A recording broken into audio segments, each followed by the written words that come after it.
નાથાભાઈ પ્રજાપતિ મજાક છું. એ મારી શેરડી સવારે મારા મેળામાં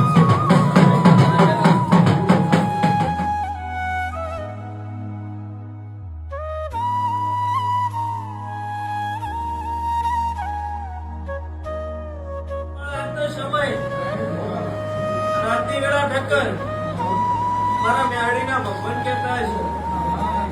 આ તો બોલું મારા ભગવાન બધા છોડે.